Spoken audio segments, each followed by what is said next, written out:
함께할 말씀 요한계시록 10장 1절에서 10절까지입니다. 11절까지입니다. 말씀 먼저 보겠습니다. 내가 또 보니 힘센 다른 천사가 구름을 입고 하늘에서 내려오는데 그 머리 위에 무지개가 있고 그 얼굴은 해 같고 그 발은 불기둥 같으며 그 손에는 펴놓은 작은 두루마리를 들고 그 오른 발은 바다를 밟고 왼발은 땅을 밟고 사자가 부르짖는 것 같이 큰 소리로 외치니 그가 외칠 때에 일곱 우레가 그 소리를 내어 말하더라. 일곱 우레가 말할 때에 내가 기록하려고 하다가 곧 들으니 하늘에서 소리가 나서 말하기를 일곱 우레가 말한 것을 봉인하고 기록하지 말라 하더라. 우선 여기까지만 먼저 봅니다. 이게 계시록 이 10장의 말씀은 이제 천사들이 내려오는데 이제 9장까지 보면 여섯째 천사가 나팔을 불고 이제 일어나는 일 중에 하나입니다. 이제 그 와중에 일곱째 천사가 이 나팔을 불기 직전에 11장 15절에 보면 일곱째 천사가 나팔을 부는데 여섯째 천사가 나팔을 불고 일곱째 천사가 나팔 불기 그 중간에 어떤 일들이 일어나는 사건을 기록하고 있습니다. 근데 그 중에 오늘 10장에는 특별한 천사가 등장합니다. 10장 1절에 보면 내가 또 보니 힘센 다른 천사가, 그러니까 나팔 부는 천사가 아니라 다른 천사입니다. 다른 천사가 여섯 번째 나팔을 분 이후에 나타납니다. 여기서 천사는 원어에도 엥겔리오스, 곧 천사라고 분명히 기록하고 있습니다. 이것을 여기에 10장에 나오는 이 천사를 놓고 이 많은 사람들은 이 천사가 예수님이 아니냐라고 주장하는 사람들도 상당히 있습니다. 근데 저는 이 말씀을 쭉 보면서 이 천사 예수님이보다는 천사일 가능성이 훨씬 높다라는 생각을 합니다. 왜냐하면 성경 어디에도 예수님을 천사로 이야기하지 않았기 때문입니다. 또한 오늘 말씀에 보면 이 천사는 작은 두루마리를 가지고 있습니다. 그러니까 두루마리는 하나님의 말씀을 뜻하는데 특별히 거기에 서술을 붙여놓기를 그 손에는 펴놓은 작은 두루마리, 그러니까 그의 손에는 펴놓은 작은 두루마리라는 말이 뭡니까? 이 두루마리는 하나님의 말씀인데 완벽한 하나님의 말씀 전체가 아니라 어떤 한 부분을 전하는 작은 두루마리라고 표현하는 것 자체가 하나님의 말씀 전체, 이 성경 말씀 전체를 전하는 그런 메시지가 아니라 어떤 작은 영역에 필요한 말씀만 전해주는 그런 역할을 하고 있는 두루마리를 들고 있다는 겁니다. 또한 이 두루마리를 드는데 두루마리를 든 자세는, 두루마리라는 것은 읽으려면 양손으로 펼쳐들어야만 읽을 수 있습니다. 쭉 펴들죠. 말려져 있는 것을 쭉 펼 때 양손으로 들 때만 읽을 수 있는데 오늘 말씀에 보면 그 손을 펴놓은 그 손에는 펴놓은 작은 두루마리를 들고 오른 발은 바다를 밟고 왼발은 땅을 밟고, 그러니까 말씀을 어떻게 했어요? 한 손에만 들고 있는 겁니다. 곧 펴서 읽고 있는 게 아니라 펼쳐져 있는 것이죠. 말씀을 펼쳐져 있고 이렇게 들고 있는 상태입니다. 그래서 두루마리가 밑으로 축 떨어져 있는 그런 상태에 천사가 한쪽은 바다를 밟고 또 한쪽은 땅을 밟고 있다. 그러니까 양발을 바다와 땅을 동시에 밟고 있다라는 그런 표현을 하고 있는데 이 말씀이 무엇을 의미하겠습니까? 여기서 말하고 있는 천사는 제가 나름대로 내린 결론은 아마도 가브리엘 천사가 더 가깝다라는 생각을 합니다. 가브리엘 천사는 무엇하는 존재입니까? 가브리엘 천사는 하나님의 말씀을 세상에 전하는 말씀 전달자입니다. 이 성모 마리아가 예수 그리스도를 잉태했을 때 그 소식을 전한 사람도 가브리엘 천사요, 또한 예수님이 탄생할 때 목자들에게 나타난 천사도 가브리엘 천사입니다. 그 소식을 전하는 자라는 것이죠. 곧 여기서 나온 천사는 그 가브리엘과 가장 가까운 천사입니다. 그런데 그 천사가 땅과 바다를 밟고 있다라는 것은 온 세계에 그 작은 두루마리에 써 있는 하나님의 말씀을 전한다라는 뜻이죠. 그렇게 볼 수 있습니다. 그러면서 그 사자가 부르짖는 것 같이, 곧 그 작은 천사는 사자가 부르짖는 것 같이, 여기서 사자는 그 라이온, 그야말로 사자입니다.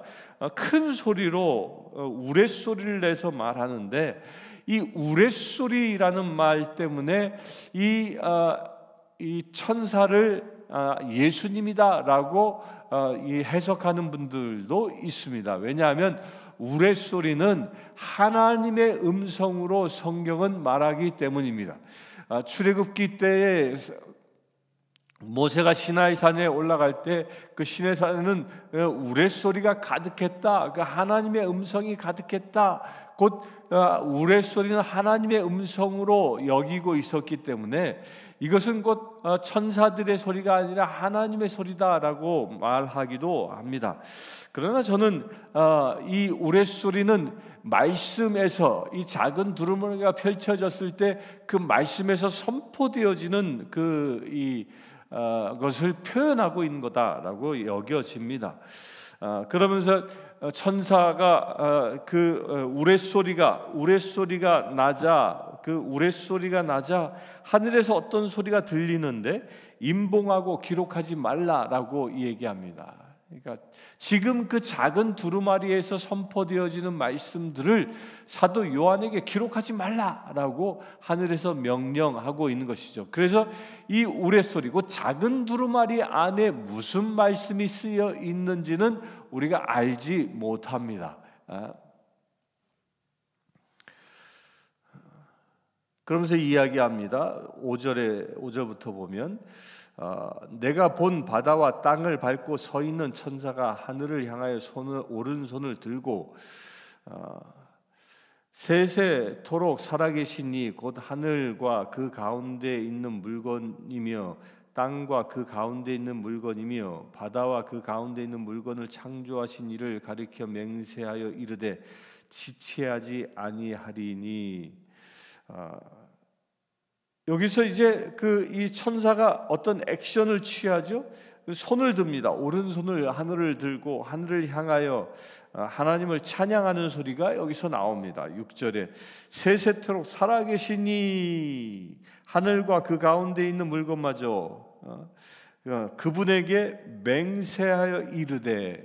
그러니까 예수님이 하나님께 맹세하는 게 아니라 이 천사가 하나님께 맹세하는 것을 말합니다. 지체하지 아니한다, 말씀이 지체하지 아니한다라는 것을 또 6절에 선포합니다. 그럼 7절 봅니다. 일곱째 천사가 소리내는 날 그의 나팔을 불려고 할 때에 하나님이 그의 종 선지자들에게 전하신 복음과 같이 하나님의 그 비밀이 이루어지리라 하더라. 일곱째 천사 소리가 나는 날, 지금은 여섯째 천사의 나팔 소리가 울렸고 이제 일곱째 천사가 나팔 불기 직전이죠. 곧 일곱째 천사가 나팔을 불게 되어지면 하나님의 어떤 비밀이 이루어진다라고 이 천사는 8절에 하늘에서 나서 내게 들리던 음성이 또 내게 말하여 이르되 내가 가서 바다와 땅을 밟고 서 있는 천사의 손에 펴놓인 두루마리를 가지라 하기로 내가 천사에게 나아가 작은 두루마리를 달라 한즉 즉 천사가 이르되 갖다 먹어 버려라 내 배에는 쓰나 내 입에는 꿀같이 달더라 하거늘. 이제 하늘에서 곧 하나님께서 이 사도 요한에게 이 천사가 가지고 있는 작은 두루마리를 받아 먹으라고 명령합니다. 근데 그 두루마리를 받아 먹은 다음에의 그 반응이 아주 재밌게 표현되어져 있습니다. 먹으라, 내 배에는 쓰나 내 입에는 꿀같이 달리라라고 말합니다. 여기서 말씀을 어떻게 대해야 하는지에 관하여 계시록엔 분명히 얘기합니다. 말씀은 먹는 겁니다. 말씀은 영의 양식이기 때문에 먹는 겁니다. 이 하나님의 말씀은 감상하는 게 아닙니다. 하나님의 이 말씀은 우리의 영을 살리는 영적인 양식인 것입니다. 그래서 우리는 이 양식을 늘 취할 수 있어야 합니다. 우리가 육신이 살아가기 위해서는 새끼 밥을 먹어야 하는 것처럼 우리의 영도 양식을 공급받아야 내 영이 강건해지는 것입니다. 그 양식이 무엇입니까? 하나님의 말씀인 것입니다. 그래서 우리는 주야로 하나님의 말씀을 먹기를 늘 애써야 하는 것이죠. 말씀을 주야로 묵상하고 그리하여 내 영을 살찌우고 강건하게 만들어내야 한다는 것입니다. 우리가 영적으로 강건하지 아니하면 세상을 살아가는데 악한 마귀 권세와 싸워 승리할 수 없습니다. 늘 패배할 수밖에 없습니다. 왜? 내 영이 약하기 때문입니다. 그러나 내 영이 말씀으로 충만하게 무장하고 있으면 어떠한 악한 마귀 권세가 나를 해치려 한다 할지라도 그로부터 승리할 수 있는 것이죠. 예수 그리스도께서 광야에서 40일간 시험 받으실 때에 하나님의 말씀으로 내가 떡으로만 살 것이 아니라 하나님의 말씀으로 산다, 하나님을 시험치 말라, 이런 말씀으로 마귀를 대적하여 마귀를 쫓아낸 것처럼 우리 안에 말씀의 양식을 취하여 말씀으로 무장하여 내 영이 강건해져 있을 때 영적 전쟁에서 승리할 수 있는 것입니다. 여러분들에게 그와 같은 은혜가 임할 수 있게 되길 바랍니다. 그래서 우리 그리스도인들은 이 성경 말씀을 손에서 떼놓을 수가 없는 겁니다. 이 성경 말씀은 책꽂이의 장식품이 아닙니다. 늘 펴 읽고 주야로 묵상하여 영의 양식을 취하여 내 영이 강건해져야 합니다. 여러분들 그렇게 도전받을 수 있게 되길 바랍니다. 매일 나누어 드리는 그 성경 통독표를 보시고 날마다 그것을 묵상하고 또 이 새벽에 나누어 드리는 이 강의 말씀을 통하여 말씀을 묵상하고 그걸 영의 양식으로 취할 수 있게 되길 바랍니다. 그렇게 영의 양식으로 취했을 때에 어떤 일이 일어나느냐? 말씀을 처음 받을 때는 입에는 꿀송이보다 꿀같이 단 그런, 우리가 말씀을 받으면요 은혜 받았다라는 말을 하지요. 여러분들 설교 말씀을 듣거나 성경 말씀을 볼 때 내 안에 감동이 일어나고 내 안에 눈물이 쏟아나고 내 안에 감사가 일어나고 정말 살아있는 생명의 양식으로 꿀송이보다 단 하나님의 그 놀라운 말씀을 맛보게 됩니다. 그래서 참 기쁩니다. 그런데 문제는 그렇게 은혜 받은 것으로만 끝나는 것이 아니라 그 말씀이 내 뱃속에 들어왔을 때에는 내 배를 어떻게 한다고 합니까? 내 배는 쓰나 내 입에는 달리라. 곧 입에선 달지만 배에선 쓰다. 이 말이 무엇이냐면 말씀이 내 안에 들어와서 내 안에서 역사하고 말씀대로 내가 살아가기 시작할 때에는, 그럴 때는 나의 인생의 맛이 쓴맛을 느끼게 된다는 겁니다. 무슨 얘기입니까? 말씀대로 살아가는 것이 쉽지 않다라는 거예요. 말씀대로 살아가는 것이 고통이라는 것입니다. 말씀대로 살아간다라는 것은 내 육적인 고통을 수반한다라는 것입니다. 우리 육신은 편한 것을 즐겨합니다. 우리 한국말에 앉으면 눕고 싶고 누우면 자고 싶다, 이 말이 있죠. 그냥 무조건 우리 육신은 편해지는 것을 원합니다. 그런데 우리 이런 육신의 말씀이 들어오면 어떡합니까? 이 육신을 더 강건하게 단련하려 합니다. 그래서 사도 바울도 내 육신을 강건하게 단련한다 말했지요. 그 말씀대로 살아가기 위하여 기도해야 하고, 말씀대로 살아가기 위하여 말씀을 보아야 하고, 말씀대로 살아가기 위하여 말씀을 전해야 하고, 봉사하고 섬기고 전도하고, 이 많은 일들을 감당해야 하는 것이죠. 곧 말씀이 내 삶으로 옮겨지는 그 과정에서 무슨 맛이 난다? 쓴맛이 난다라는, 결코 쉽지 않다라는 것이죠. 그러나 그럼에도 불구하고 우리는 말씀을 먹고 말씀대로 살아갈 수 있어야 합니다. 그럴 때 사도 야고보의 말씀처럼 행하지 아니하는 믿음은 죽은 믿음이라는 말씀, 곧 말씀을 행할 때 말씀이 살아있게 되어지는 것이죠. 말씀을 행할 때 내 믿음이 살아 하나님의 자녀답게 살아갈 수 있다라는 것입니다. 우리의 믿음을 그렇게 행위로 나타내 보일 수 있는 것, 이것이 어떻게 해요? 말씀을 먹고 살아가는 삶을 통하여 나타나는 것입니다. 그래서 우리의 믿음은 말씀을 믿으면 삶과 일치되어지는 것, 삶과 말씀은 분리될 수 있는 것이 아닙니다. 그리하여 우리 그리스도인들은 말씀이 실천되어지는 삶을 살아가는 것입니다. 그래서 그리스도인들은 말씀이 실천되어지기 때문에 늘 하나님을 사랑하는 모습이 세상에 보여져야 합니다. 이웃을 사랑하는 모습이 세상에 보여져야 합니다. 거짓 없이 사랑하는 모습이 세상에 보여져야 합니다. 진리 가운데 살아가는 모습이 세상에 보여져야 합니다. 무엇 때문에? 말씀을 행하기 때문입니다.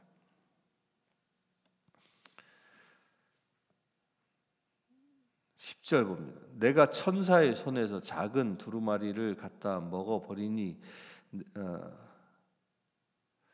내 입에는 꿀같이 다나 먹은 후에 내 배에서 쓰게 되더라. 말씀대로 그렇게 된다는 거죠. 11절 그가 내게 말하기를 내가 많은 백성과 나라와 방언과 임금에게 다시 예언하여야 하리라 하더라. 이렇게 말씀을 먹게 되어지면, 말씀을 먹으면 나 하나가 은혜 받고 끝나는 게 아니라는 겁니다. 어떻게 하라? 내게 말하기를, 그가, 누가? 하늘에서 천사의 손에서 받은 두루마리를 먹고 나니까 하늘에서, 곧 하나님께서 내게 말씀하십니다. 뭐라고? 많은 백성과 나라와 방언과 임금에게 다시 예언하라. 받은 말씀, 먹은 말씀을 내 안에만 갖고 있는 것이 아니라 그것을 온 세상을 향하여 선포하라 라고 말씀하는 것입니다. 여러분들 이 시간 말씀을 들었습니까? 오늘 주시는 말씀을 들었습니까? 그 말씀을 받았다면 세상을 향하여 선포할 수 있게 되길 바랍니다. 오늘 누군가를 만난다면 그 만나는 사람들에게 말씀을 선포해야 하는 것입니다. 내가 받은 말씀을 세상에 선포하기 위하여 지금 내가 존재하는 것입니다. 사도 요한이 존재하는 이유는 그 말씀을 받아 온 세상에 전하기 위하여 지금 3층전 하늘에 올라간 것처럼 주께서 여러분들을 지금 만나고 여러분들에게 말씀을 주시는 이유는 온 세상에게 여러분들에게 주신 말씀들을 선포하고 전하라고 주시는 것입니다. 지금은 마지막 때입니다. 온갖 전쟁으로 인하여 지금 세상이 시끄럽습니다. 물가가 폭등하고 있습니다. 이 계시록에서 예언하고 있는 대로 마지막 때가 되면 물가가 폭등하는 그런 현상이 지금 보여지고 있지 않습니까? 올 연말이 되면 더 엄청나게 물가가 더 폭등할 거라고 사람들은 이야기합니다. 이런 와중에 우리가 무엇을 해야 합니까? 이렇게 세상이 점점 힘들어져 가고 있는 이런 현상 속에서 이런 시대를 살아가면서 우리는 이 시대를 걱정하는 이야기를 세상에 나누는 게 아니라 주님이 오시는 징조임을 세상에 선포할 수 있어야 합니다. 나에게 주신 말씀을, 내가 받은 은혜의 말씀을 나의 이웃에게, 나의 가장 가까이에 있는 내가 만나는 모든 사람들에게 선포해야 하는 그것이 우리를 지금 깨우고 지금 우리에게 말씀을 주시는 그 이유인 것입니다. 오늘 하루를 살아가면서 사도 요한이 작은 두루마리를 먹고 온 세상에 복음을 선포하라는 그 사명을 받은 것처럼 여러분들이 오늘 받은 은혜의 말씀을 가지고 세상을 향하여 말씀을 선포하며 증거할 수 있는 거룩한 날 되기를 주의 이름으로 축원합니다. 이 시간 함께 기도하겠습니다.